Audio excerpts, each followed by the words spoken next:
Budget resolution was recently passed in the Senate. Tell us what it was all about. Well, finally, we're starting to see budget resolutions and hopefully budget bills shortly. In 2007, we passed the Tax Reform Act, which required public hearings, conference committees, everything open and transparent. It didn't happen last year. We were hoping it would happen this year. And it was supposed to happen 10 days after the governor presented his budget. So for the first time, there was a budget resolution brought to the Senate floor, which talked of what the priorities would be as the budget talks commence. And it's a starting point. And it was brought out by the Democratic leadership. And I may say the Assembly still has not brought out any resolutions or any budget bills saying what their priorities are. So the Senate really jump-started the discussions. And it did some good things. What it did was it called for the elimination of the soda tax, which was a good thing. It also called for restoring the STAR rebate check for our seniors. The Republicans had some amendments. Just for the seniors?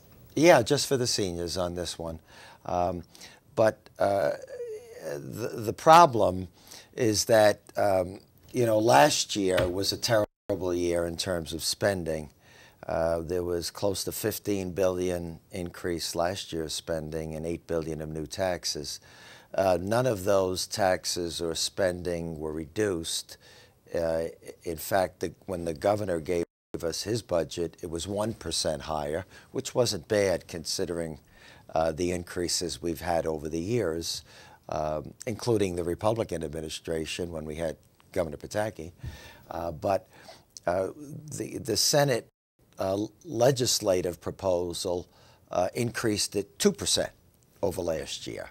So it embraced all of the spending in last year, kept the taxes going, but did not add any new ones and increase spending. The problem we have, Julia, is the deficit. The deficit is over $9 billion. And as you know, our lieutenant governor had suggested borrowing $6 billion over 3 years to help us get out of this deficit hole. But, I don't subscribe to going deeper in debt and putting that obligation on our children and grandchildren to pay for operation expenses. I think you're on the road to bankruptcy when you go in that direction. So we in the Republican conference will not support the ravage bond indebtedness for operational expenses. But having said that, basically the Republicans in the Senate voted no on that budget resolution because of the following reasons. There was no cap on spending. There was no cap on the amount of school taxes that could be raised.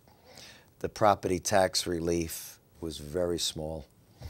And it didn't do anything to address the deficits. In other words, it was a one-year proposal. The deficits are going to be more brutal next year. So we really should be reducing spending now. And I know that's easy to say, and it's going to be painful, but that's the only way we're really going to get out of the fiscal crisis and hope the economy gets better. And there was nothing in there really for job creation. So we as a conference, there were 29 no votes, but it's only a beginning. It was an expression. A resolution is not a budget bill. It's just to say, look, this is what we're thinking, and when the conference committees start, this is where we're going to go with the Assembly to try to compromise and get things done.